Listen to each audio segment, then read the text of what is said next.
So, Papa, we welcome you today. Thank you. you for the honor and the privilege to be able to do this with you, sir. Thank you very much. And this is the fourth service, and we'd just love to use this opportunity to glean some insights and wisdom from your journey. So we just want to start from the fact that the 22nd of August has become such a date for supernatural manifestations and a whole lot that happens. How do you think that it has become that this date is a landmark for the great and mighty things that God does? Okay, so I was asked a similar question by the ITV in London. I do not think that there was actually any intentionality around making 22nd of August something supernatural, right? But I realized that being sold out to what I do, and you know how it is that on your birthday, you're asking God. People can say, okay, this is what I want, this is what I want. This is the only life I know. Do you understand? And to be, for want of a better way to put it, to be fair to God, right? There's nothing I want. Do you understand? The only thing I want is let the impact of this work He has called me be felt on the lives of the people. So, and this way I began with trying to say, God, if there is anything you want to give me, please give it to these people. And it started with just a normal prayer. Honestly, it wasn't even because I knew God was going to do anything. So, but after a while, people say, doing Pastor Jerry's birthday, the testimonies are just too much. Doing Pastor Jerry's birthday. So I now said, okay, is there something about this time that God likes? So let me do it again.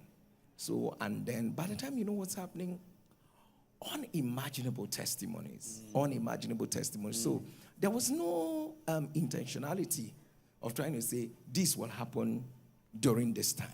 So there's nothing. It's just me trying to, it's just me trying to see thy kingdom come.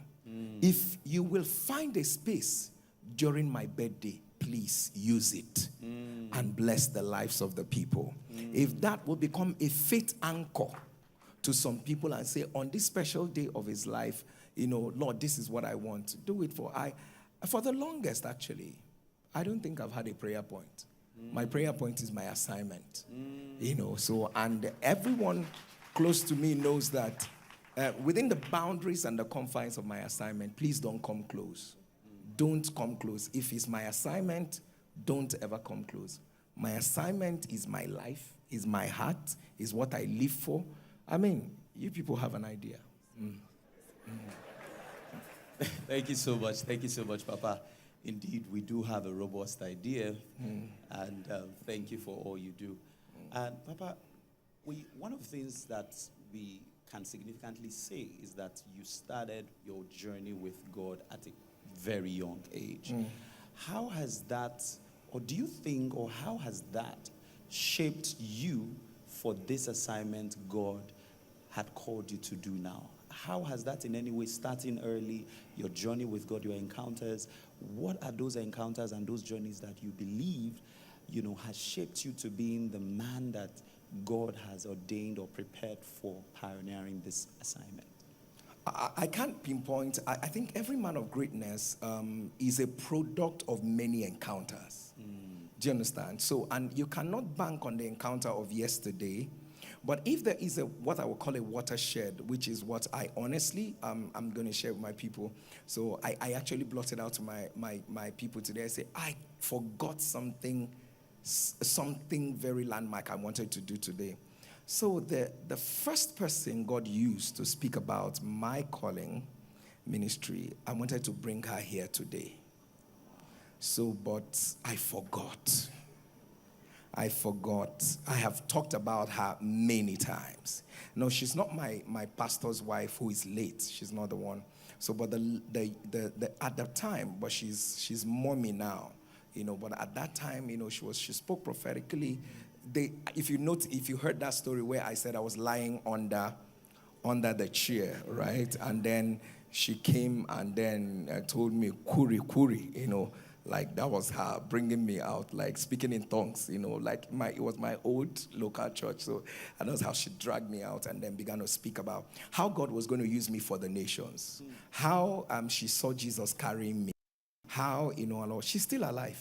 Wow. She's still alive. So I don't know. I wanted to make sure she's here. Then we used to call her Sister Lucy. She had such an amazing, precise prophetic gift. Like as she could see things by the minute. So that day was very landmark for me because my mom was kneeling on the bench and then I was inside, and all of that. I was right inside because, I've told the story many times. We're having a 3-day dry fasting. So by the second day, like after doing 6 to 6, I was about 10 years old. Yes, I was about 10. I know I was not in senior secondary. So I was in junior secondary at the time. I was about 10, 11. So I was under the bench. Do you understand what I'm saying? So for her to come out, and then she hit me, and then she told me to come out. There's calling of God upon your life, and all of that. God was going to use you to the nations. At some point as she was talking, she started crying. She started crying. She spoke so prophetically, and all of that. I'm not sure, but I knew she said very strong things on that day. It's been many years, but she spoke, At some point, she brought me out and told the entire church to pray for me, And she literally said they should mark her words. That if these things don't happen, they will know she's not called of God. Wow. And there's probably maybe over 30 years ago or thereabout that she spoke these words. So I just wanted to bring her. She actually did reach out to me. Wow. I lost contact with her. But NSPP didn't. So she did reach out to me and telling me, through someone, I say, this is my number, this is, and all of that. And it was such a delight. So I wanted to bring her on this particular one. Let her tell us what she saw that day. It would have made a difference. But I will still bring her. Yes. And here's me saying to Sister Lucy, if you can hear me, Mommy Lucy now, if you can hear me, I'm speaking about you. I don't forget people who the Lord used to bless me. You were such a blessing to me. You spoke words that the world is seeing right now. God bless you. God bless you. Thank you so much. Thank you so much, Papa. Speaking about prophecies, so many people have a lot of words spoken over their lives, but they never live to see the manifestation. But I really wanted to know what has made it so different for you, that the words God spoke about you, we are seeing the evidence in our very day. You cannot ignore spiritual discipline. You cannot ignore spiritual. God will literally, that God has spoken it is not a guarantee that because God said it is going to happen. He will take you through the crucible. You will have some very severe. Anybody who advances a gospel to you that lacks spiritual discipline is telling you a lie that will make you go down a slippery slope at an alarming speed. So, and my life has been a cocktail. Everyone who is close to me knows that there are things I don't compromise. Do you understand? Spiritual discipline, getting to like if you have been given this assignment, you know that this assignment, I must do it. I have zero tolerance for mediocrity. I have zero tolerance for, you know why I made a mistake is because that day I was tired. You know why I do this thing, and your vulnerability must always show. You must always be hungry for what God has put inside of your heart. I never get used to the things I'm doing, and I never know what I'm going to do. Now, I know this sounds important. NSPPD is coming tomorrow morning. I don't know what I'm going to do. I'm only trusting God. I'm only vulnerable. I pray. So the reason why I stay awake all through the night, it's not because sleep is not doing me. I like to sleep the way others like to sleep as well. But when I remember, you have an assignment for nations. Someone is depending on my prayer tomorrow.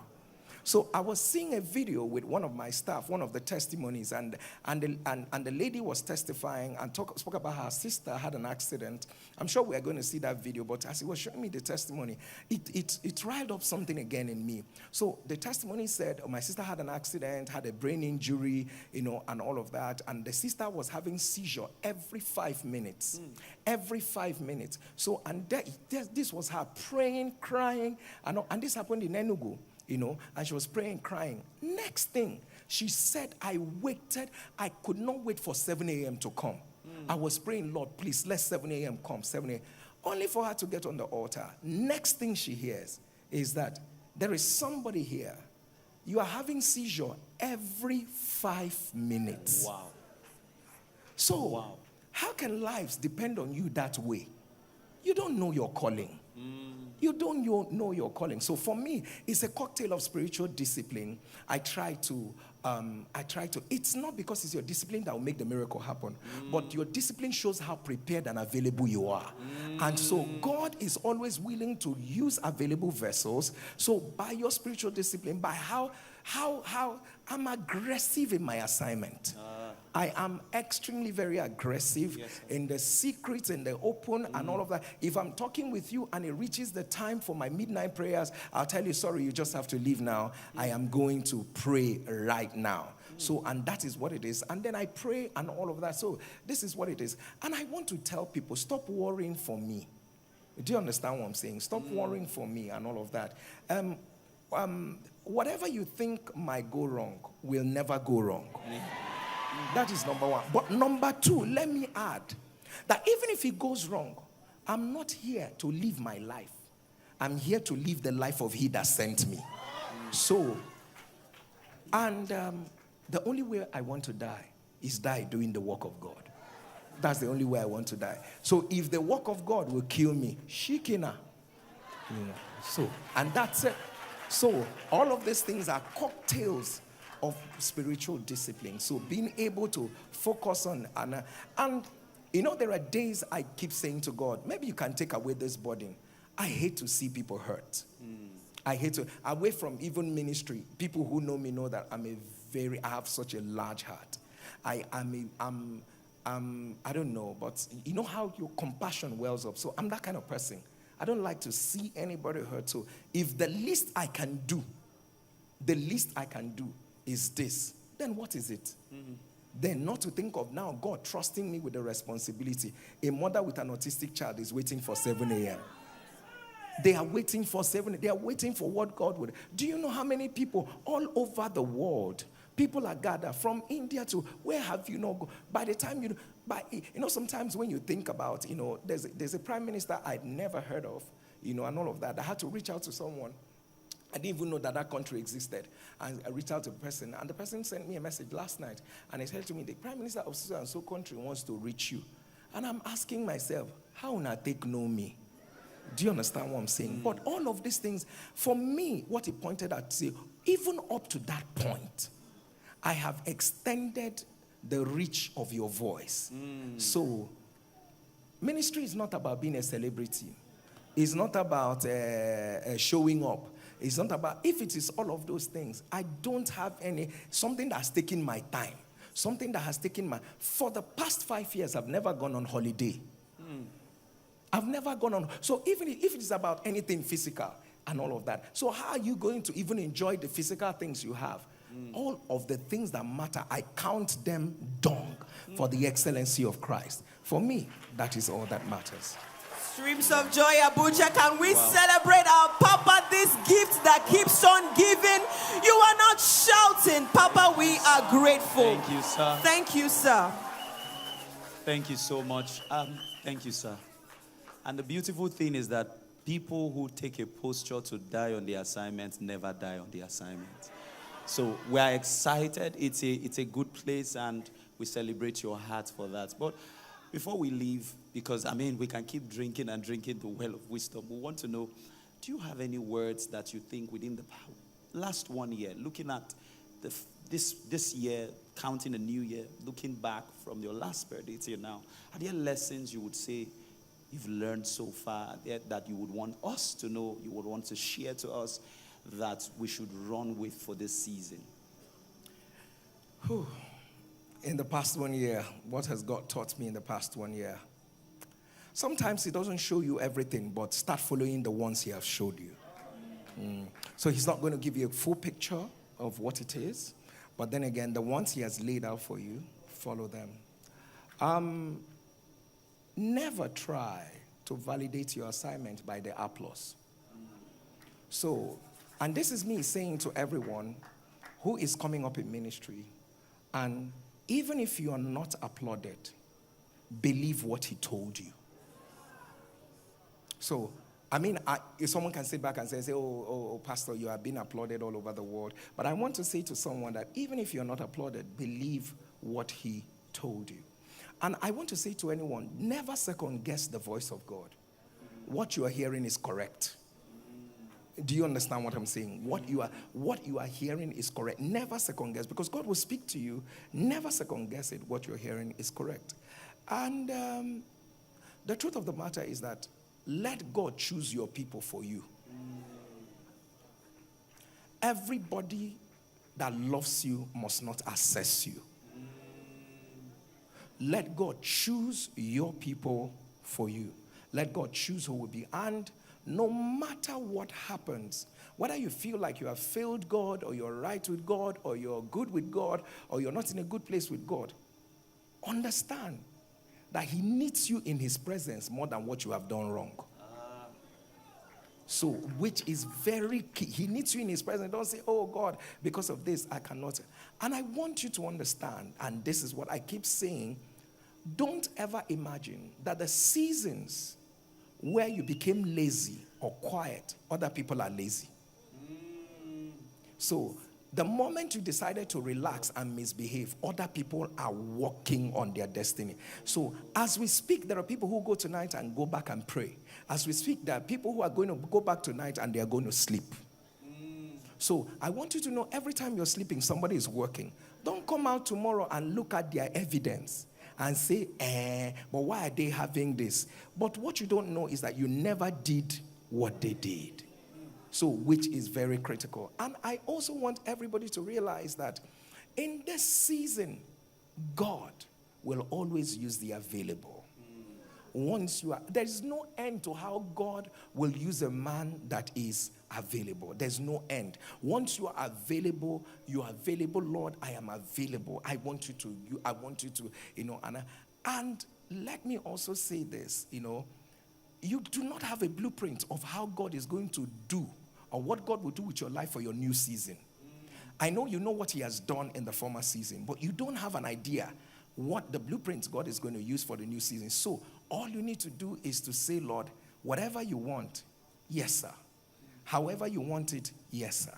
And I want to also reiterate that the voice of God should be the loudest in your life. The voice of God should be the loudest in your life. I know what I'm saying looks like cliche, but the voice of God should be the loudest in your life. Within this year, we have had outreaches where we felt like, oh, are we going to do this outreach? Maybe we should cancel it. And the Holy Spirit said, go ahead and do the outreach. I'm going with it. And my people know that once I say God is on this matter, let us go and do it. Everything simply aligned. And I also want to say that I don't know. I can go on and on because the next thing I'm going to say is going to introduce, I know it sounds very simple, but never lose your joy. Yes, never lose your joy. Never lose your joy. Joy is very beautiful. Joy is very beautiful. And that's why the devil will keep attacking you. When you lose your joy, you leak spiritual energy. Do you understand? When you lose your joy, you lose a whole lot of the things that now the peace of God that passeth all understanding that is supposed to rule and guard your heart is going to find expression in an atmosphere of joy. So, and it is with joy that will draw from the well of salvation. So no matter what happens, make yourself a promise. I will not lose my joy. And joy is not joy until it finds expression in negative situations. So you never can say, I'm a very joyful person What makes you joyful? When there are no negative situations around you. But when you can be in the middle of a negative situation and you say, I know my Redeemer liveth. That is what it is. And one thing this past year has taught me is that most of the answers that you seek today had been given by God years ago. So pay attention to your... So there are situations you're going to find yourself in, and you go like, I have this answer, I have this answer, I have this answer, I have this answer. And you realize, oh, he spoke to me about this. Oh, there's a similar situation of this that happened like 10 years ago. So you are not at a loss. You're just like, whoa. These things are very real. I can see that this answer, I got them like 10 years ago. And that is what it is. And also, intentionally, what God has taught me, intentionally allow people to drink of your spirit. Intentionally allow people to drink of your spirit and all of that. So, and that's what I have done this past 1 year. And